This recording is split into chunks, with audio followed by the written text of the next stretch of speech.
시편 48편 말씀을 찬양으로 하나님께 영광을 돌렸습니다. 무더위 8월을 보내고 오늘은 9월 첫날을 맞게 됐습니다.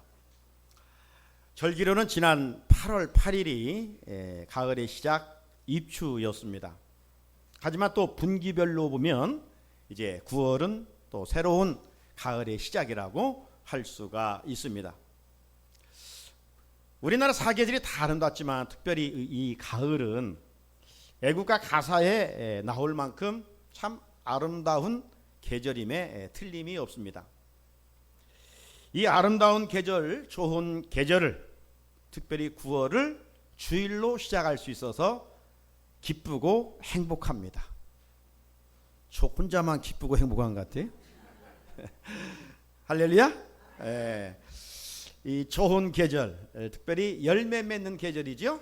열매 맺는 계절, 이 성전의 물줄기가 여러분의 심령에, 여러분의 가정에, 자녀들에게, 또 여러분이 하는 일들 가운데 사업장에 가득 흘러차고 넘쳐 하나님의 은혜 속에 풍성한 열매들이 주렁주렁 맺기를 주의 이름으로 축복합니다. 우리는 창조신앙을 믿습니다. 그렇죠? 하나님이 나를 지으셨다. 하나님이 나를 지으셨다. 이 하나님이 지으신 우리 인간은요, 이 인지력이 있고요, 또 사고력이 있어요. 그래서 인간은 이 생각하는 힘을 가지고 끊임없이 문명을 발전시켜 왔습니다. 우리는 이 발전시킨 문명을 가리켜 산업혁명이라 그렇게 이야기를 하죠. 우리 1차 산업혁명, 1차 산업혁명은 이제 농업, 임업, 수산업 이런 자연을 통해서 얻어지는 것을 가지고 살아가던 시대입니다. 이게 1차 산업 시기는 자연의 많은 영향을 받아요.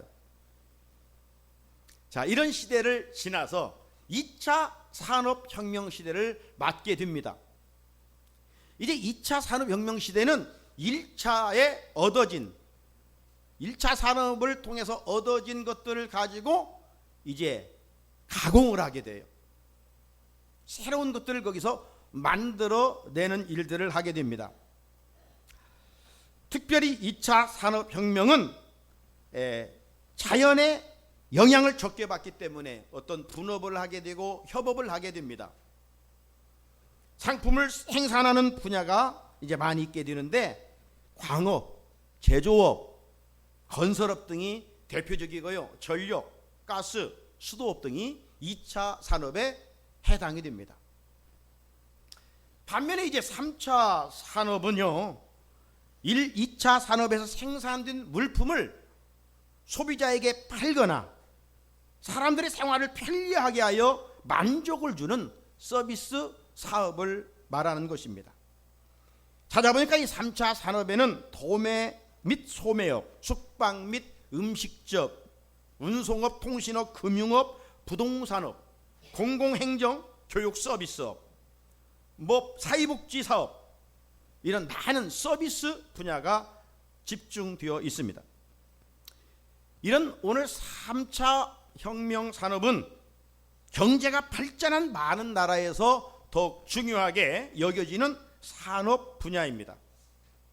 하지만 시간은 흘러서 어느덧 1차, 2차, 3차를 넘어 오늘날은 4차 산업혁명 시대라고 이야기를 합니다. 이 4차 산업혁명 시대에는 정보, 의료, 교육, 이 서비스 산업 등이 지식 집약적 산업을 말하고 있는 것입니다.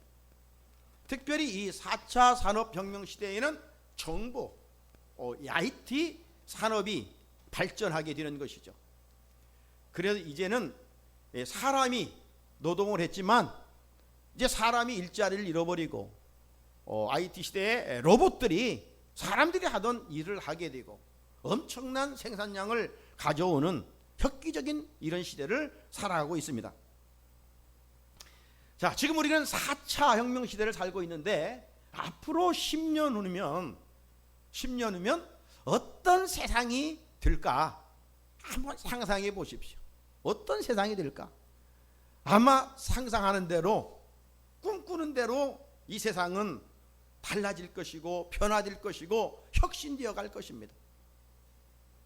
불가능한 것들이 가능케 되는 엄청난 혁명 시대를 살아가게 될 것이에요. 자, 그렇다면 이런 최첨단 문명 시대를 살아가는 사람들이라면 원시 생활을 해서는 안 되죠.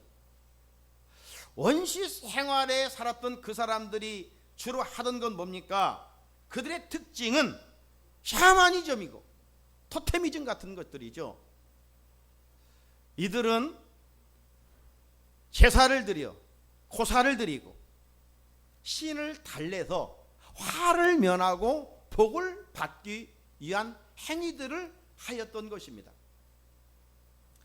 그런데 이런 일들이 달나라 우주를 여행하는 이런 시대에도, 4차 산업혁명 시대에도 일어나고 있다는 사실이에요. 그래서 믿지 않는 사람들을 보게 되면 어떤 사업을 시작할 때 돼지 머리를 갖다 놓고 고사를 지내고 마른 명태를 실에 묶어서 걸어놓고 이런 일들을 하게 됩니다. 참으로 시대에 정말로 뒤떨어진 어리석은 일, 어이없는 일이 아닐 수가 없지요. 여러분, 고사에 사용되는 그 돼지 웃는 모습 하고 있는 것은 더 비싸다고 하잖아요. 네?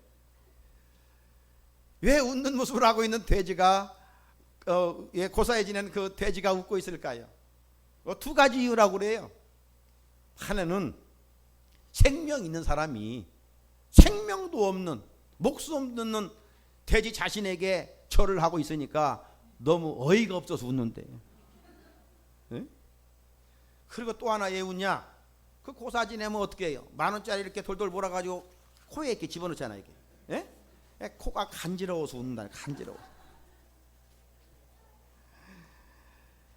여러분, 4차 산업시대에 정말 달나라를 우주를 여행하는 이런 시대에 왜 사람들이 원시적인 틀을 벗어나지 못하고 그런 일을 하는 것인가? 물음표를 던져볼 만하잖아요. 옛날에야 그랬다고 할지언정 지금 시대가 어느 시대냐 이 말이에요. 근데 왜 하느냐? 그 못 배운 저 산골에 사는 사람들이 그런 짓 아닙니까? 아니, 많이 배웠을지라도 그런 일을 해요. 그건 다른 게 아니라 종교성 때문에 그래요.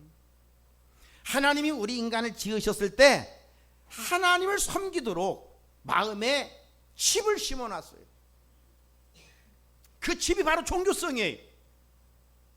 전도서 3장 11절에 하나님이 모든 것을 지으시되 때를 따라 아름답게 하셨고 또 사람들에게 영원을 사모하는 마음을 주셨느니라.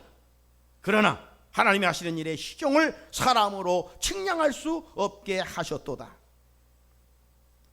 여기 말씀 중에 영원을 사모하는 마음을 주셨느니라, 이 말씀이 바로 종교성이라 이 말이죠. 그래서 모든 사람들은 나는 아무것도 안 믿어, 하지만 그런 행위를 통해서 무언가를 믿는 거예요. 이 하나님, 창조주 하나님을 믿지 않게 되면 그 무언가를 의지하여 섬김으로 마음의 위로를 얻고 잘 되기를 바라는 것입니다. 사랑하는 우리 성산의 성도 여러분, 우리도 하나님 없이 살 때는 그렇게 살았던 사람들이에요. 사람이 만든 것을 의지하고 생명 없는 것을 의지하며 살았습니다. 그런데 하나님께서 은혜를 베풀어 주셔서 내가 하나님을 찾지도 않았는데 하나님이 먼저 나를 찾아 주셨고 하나님의 자녀 삼아 주셨고 생명 주셨고 그 하나님을 이제 섬기게 해주셨어요. 얼마나 감사합니까? 할렐루야. 감사할 일이에요. 여러분, 우상 섬기는 사람들 형식적이지 않습니다. 얼마나 정성을 다하여 그 사람이 만든 것을 섬기는지 몰라요. 이제 우리는 그런 이들보다 몇 배나 더 하나님을 잘 섬길 수 있어야 돼. 그럼에도 불구하고 사람들은 그 헛된 것들을 의지하며 살아갑니다. 아니, 우리가 예수를 믿는다고 하지만 그런 헛된 것을 의지하고 살고 있지는 않는지 하나님이 이 시간 우리에게 경고하고 있는 것입니다. 성경에 무엇을 의지하지 말라고 했는가? 무엇을 의지하지 말라고 했는가? 찾아보니까 지식을 의지하지 말라고 그랬어요. 오늘의 시대는 지식의 시대거든요. 다니엘서에 이미 예고했어요. 마지막 때는 지식이 세상을 지배할 것이라고. 세상에서 배우는 거 참 좋은 일이죠. 배워서 이 삶의 자리에서 유용하게 사용할 수가 있지요. 젊었을 때 배울 기회를 잃어서 그 한을 가지고 있는 어른들, 그래서 어떻게 하면 나이 들어서라도 배우려고 하는 그런 모습은 얼마나 아름답고 좋은지 모릅니다. 하지만 세상적인 지식에 이로부터 주시는 하나님의 지혜가 뒷받침되지 아니하면 지혜가 결핍된 지식은 아주 위험한 것입니다. 자기밖에 모르는 이기적인 도구가 되기 때문에 그래요. 불장난의 도구가 될 수가 있습니다. 많이 배웠다고 하면 나도 모르는 사이에 교만병에 걸리기 쉽습니다. 교만은 하나님이 우상 숭배만큼 싫어하는 것이에요. 그래서 교만은 패망의 선봉이에요. 그 교만함으로 인생의 파멸을 맞이할 수밖에 없어요. 많이 배워 똑똑한 것 때문에 창조주 하나님을 무시하고 자신의 지식을 의지하고 살아간다면 이건 참으로 불행한 일입니다. 그래서 잠언 3장 5절 말씀은 이렇게 경고하고 있습니다. 읽어볼까요? 시작. 너는 마음을 다하여 여호와를 신뢰하고 네 명철을 의지하지 말라. 지식을 의지하지 말라는 거예요. 지식을 의지하는 자의 인생은 허무함, 공허함만이 찾아오게 됩니다. 2달 전입니다. 6월 30일 날 전 한동대 총장이셨던 김영길 박사님이 하나님의 부르심을 받았습니다. 이분은 우리나라가 배출한 세 손가락 안에 들을 만큼 위대한 과학자이십니다. 아주 상도 많이 탔더라고요. 조사해 보니까. 이분이 서울대를 졸업하고 미국으로 유학 갈 때에는 하나님을 알지 못하던 분입니다. 왜냐하면 안동 유교 집안에서 교육을 받고 자란 분이기 때문이에요. 그런데 이분이 미국에 유학을 가서 아름다운 한 여자를 만나게 됩니다. 이제 그 여자와 결혼하고 싶은 마음이 생긴 거예요.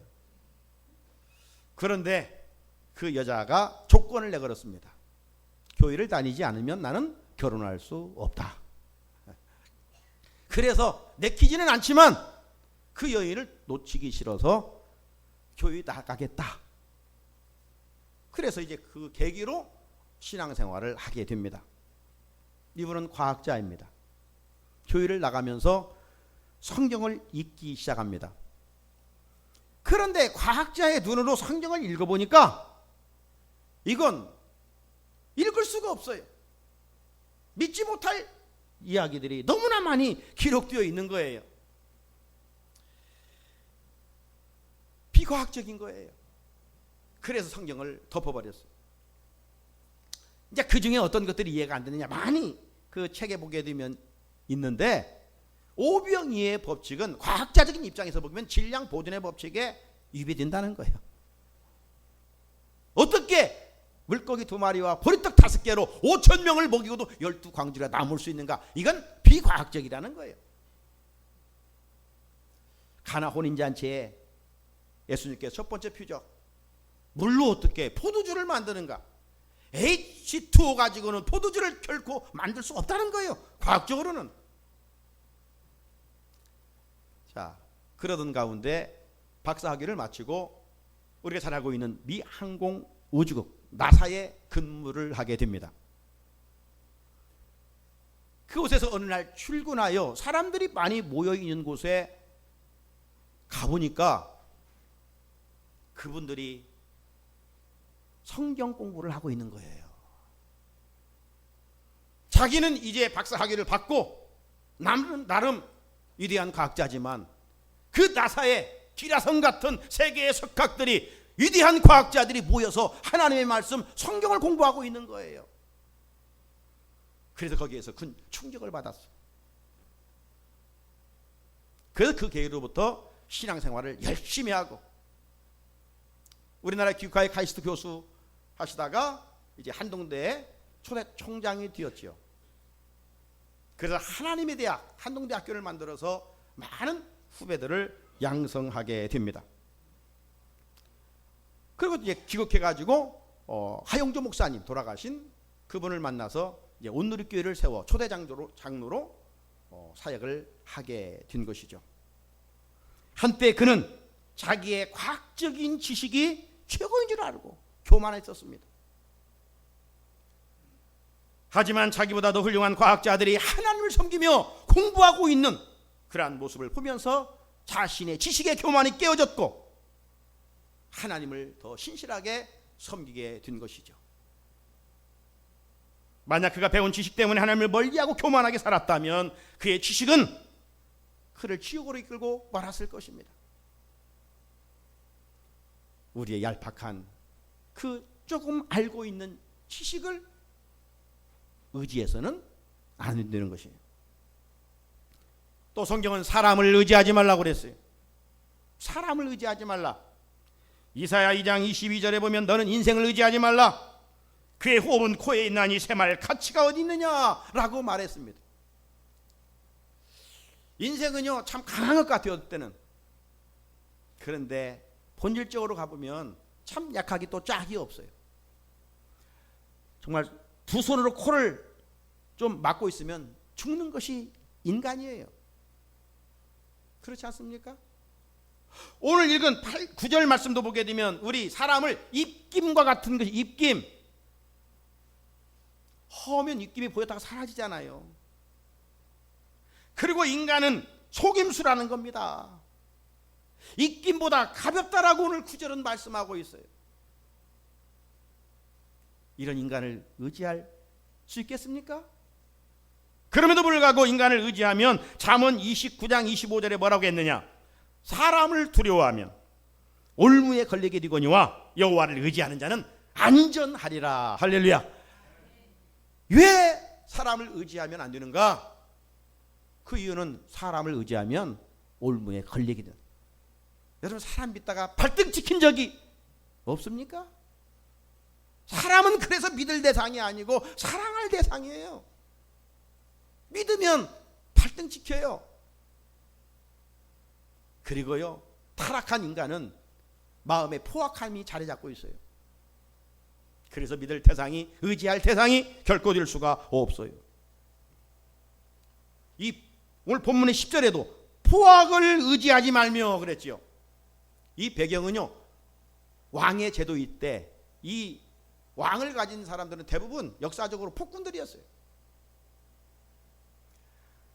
성경에도 남북 분열왕국 시대 때 왕들이 등장하잖아요. 39명이 등장합니다. 북쪽 19명, 남쪽 20명. 그런데 북쪽 19명은 다 악한 왕입니다. 그리고 남쪽에 손가락 한 5손가락, 정확히 하면 한 3사람? 이 정도로 완전하진 않지만 그래도 선왕이라고 인정받았어요. 결국 대부분 다 자기 부귀 영화를 위하여 백성들을 억압하는 그런 왕들이었어요. 그래서 하나님은 이스라엘 백성들에게 신정 통치를 하기를 원했지 왕정 정치를 하기를 원하지 않았어요. 에레미야 시대 때 그때 통치했던 왕이 여호야김입니다. 여호야김. 에레미야 22장 17절에 보게 되면 여호야김을 포악한 자라고 이야기하라고 했어요. 그러나 네 두 눈과 마음은 탐욕과 무지한 피를 흘림과 압박과 포악을 행하려 할 뿐이니라. 주어진 권세를 가지고. 요즘 정치판도 보면 다 그렇잖아요. 선택됐을 때는 그냥 발이 부르틀 정도 돌아다니며 섬길 것 같지만 다 정권 잡으면 백성들을 군림하고 자기 권세를 자랑하고 다 이런 거예요. 그런 사람을 의지하지 말라는 거예요. 만약 권력 불신년의 세상 권력은 의지하면 그건 썩은 동아줄을 잡는 것 같아서 마침내 추락하게 되어 있어요.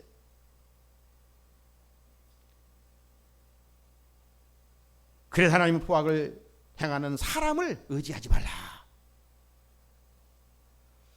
인생 말년에 우리가 또 나도 모르게 자식을 의지하려고, 자식을 의지해서 덕 보려고 하는 그런 마음도 찾아봅니다. 그러나 자식을 의지해서는 안 돼요. 자식은 내리사랑의 대상이지 그냥 한없이 사랑을 주는 대상이지 자식을 통해서 덕을 보며 의지할 대상이 안 된다는 겁니다. 의지한 만큼 실망만 크게 찾아와요. 그러므로 포악하고 연약한 사람을 의지해서는 안 된다. 하나님은 우리에게 말씀하고 있어요. 또 재물을 의지하지 말라고 그랬어요. 오늘 10절을 같이 한번 읽어볼까요? 본문 10절입니다. 시작. 포악을 의지하지 말며 탈취한 것으로 허망해지지 말며 재물이 들어도 거기에 마음을 두지 말지어다. 아멘. 재물이 들어도 우리가 살아가면서 어렵게 짬 조금씩 모여서 통장이 쌓여갈 때 흐뭇한 기분이 있는 거 부정할 수 없어요. 그러나 그런 감정으로 끝나야지 돈이 믿음의 대상이 되면 안 되는 거예요. 물질이 의지의 대상이 되면 안 되는 거예요. 재물이 들어도 거기에 마음을 두지 말지어다. 그런데 오늘날 어떻습니까? 황금만능주의에 사로잡혀 살아갑니다. 인생의 목적이 돈에 있어요. 인생의 목적이 하나님께 영광이 있어야 되는데 물질에 있어요. 그러므로 오늘날 주변에 일어나는 모든 화근은 그 뿌리는 다 돈 때문입니다. 인생의 목적이 돈이기 때문에 어쨌든 수단 방법을 통해서라도 돈을 모으는 데 있어요. 그런 사이는 혼란할 수밖에 없지요. 이렇게 가치관이 변질된 세상에서 우리 성도들은 어떻게 살아야 됩니까? 하나님이 주신 물질, 내가 수고하여 벌은 이 귀한 물질을 잘 관리하는 선한 청지기가 되어야 됩니다. 청지기는 주인의 것을 관리하는 것이 내 것이 아니에요. 내 것이 그냥 착각하고 마음대로 사용하면 주님 앞에서는 날 한 달란트 받은 종처럼 책망받을 수밖에 없는 것이죠. 돈의 노예로 살면요 그 인생은 비참해져요. 재물을 하나님처럼 의지하고 살면 망하는 거예요. 그래서 성경은 말씀하기를 돈을 사랑함이 일만하게 뿌리요 돈을 사랑하면 믿음에서 떠나는 것이요 돈을 사랑하면 그 물질이 그 마음을 찌른다고 그랬어요. 디모데서 6장 10절 말씀이 바로 이 말씀 아니에요? 돈을 사랑함이 일만하게 뿌리가 된다. 돈을 탐내는 자들은 결국 미움을 받아 믿음에서 떠나게 된다. 많은 근심으로 결국 그 돈은 자기를 찌르는 가시가 된다. 세상 사람들이 하나님을 모르고 그런 물질관을 가지고 살아간다 할지라도 하나님을 믿는 우리들이 돈을 의지하고 돈의 목적을 두고 살면 안 되겠지요. 재물을 하나님 삼면 그 물질은 옆구리를 찌르는 안적 존재가 된다 이 말이에요. 그러므로 물질을 잘 관리하는 지혜가 필요합니다. 물질의 주인이 하나님이라고 고백한다면 아무리 힘들도록 우리는 하나님의 것을 구별하여 드리고 나아가서 하나님은 또 우리에게 어려운 이웃을 섬기라고도 말씀하고 있어요.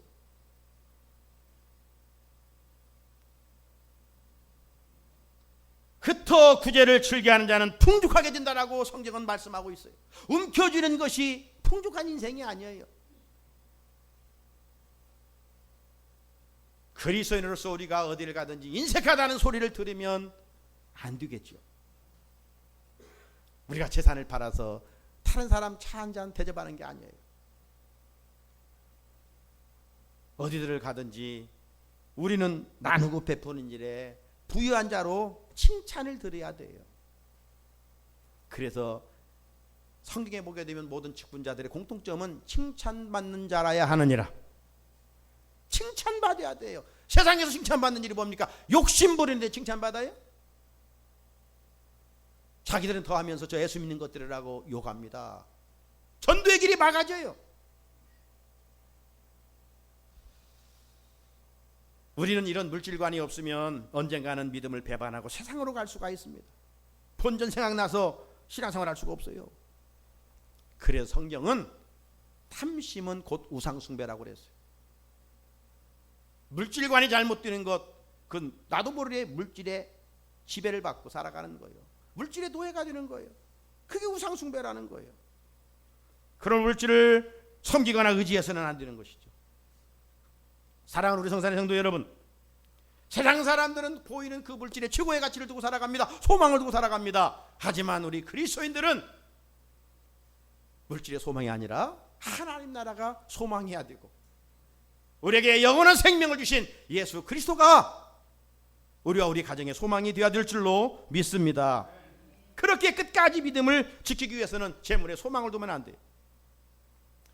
디모데전서 6장 17절에 네가 이 세대에서 부한 자들을 명하여 마음을 높이지 말고 정함이 없는 재물에 소망을 두지 말라. 정함이 없는 재물에 소망을 두지 말라.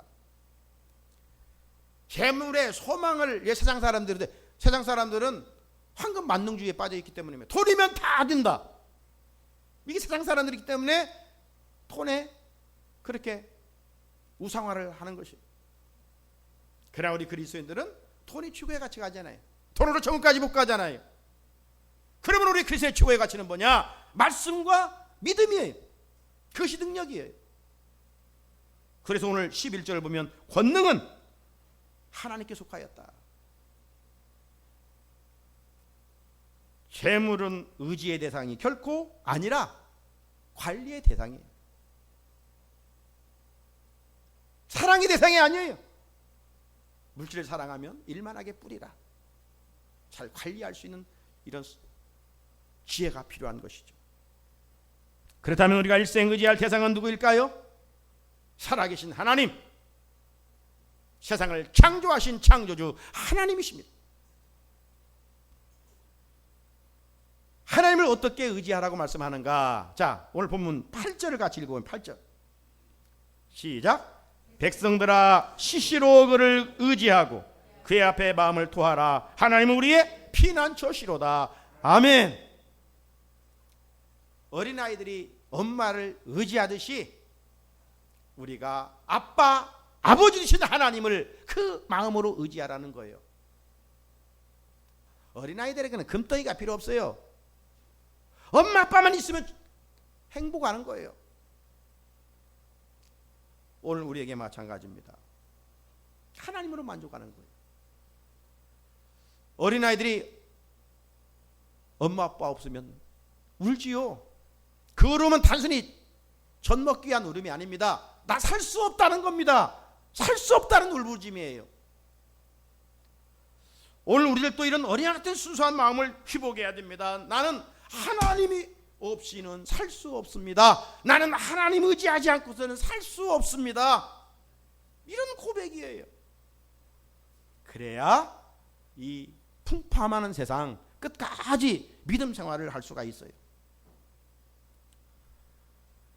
어려울 때 하나님을 찾고 의지해야 하지만 오늘 성경은 시시로 의지하라. 시시로 평상시 하나님을 의지하고 하나님을 부지런히 찾으면서 그 안에서 주시는 은혜를 누리라고 말씀하고 있어요. 오늘 본문을 기록한 시인은 이 좋은 경험을 했기 때문에 우리에게 위칩니다. 백성들아, 성산의 성도들아, 시시로 하나님을 의지하라. 시시로 하나님을 의지하라. 우리가 하나님을 의지하고 살 때 하나님 우리의 피난처가 되어주신다고 했어요. 피난처가 되어주신다. 우리가 하나님을 의지하고 살 때 그 어떤 두려움의 환경도 극복하며 담대하게 살 수 있고요. 우리가 하나님을 의지하고 살 때 악한 영과의 싸움에서 승리할 수가 있어요. 강력한 마귀를 제압하고 살아갈 수 있어요.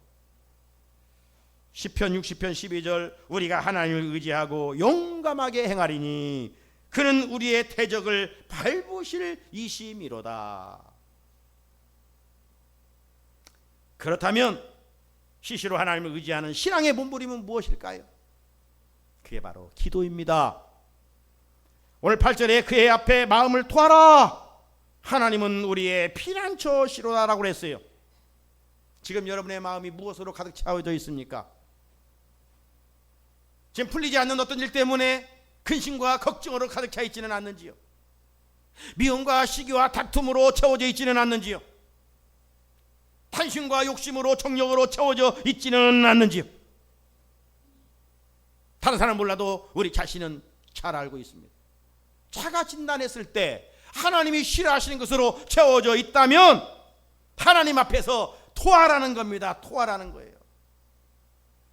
우리가 음식을 잘못 먹어 배가 아프면 토했을 때 그 과정은 좀 힘들지라도 속이 시원하고 편안해짐을 느끼지 않습니까? 영적인 이치도 마찬가지예요. 마음에 품은 죄들을 토할 때 하나님이 주시는 은혜와 평강을 맛볼 수가 있는 것입니다.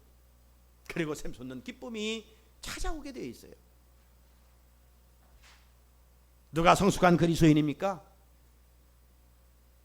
하나님 안에서 토하기를 즐겨하는 사람입니다. 날마다 죄를 회개하는 사람입니다. 누가 진실로 하나님을 기쁘시게 하는 사람입니까? 그 사람은 내 자신이 하나님 앞에서 죄인임을 인정하고 고백하는 사람입니다. 왜? 하나님께서 세상에 당신의 아들을 보내주시면 의인을 부르러 온 것이 아니라 죄인을 불러 회개시키러 오셨기 때문입니다. 그래서 하나님은 죄를 고백하고 하나님께 돌아올 때 그 모습을 보시고 막 기뻐하셔요.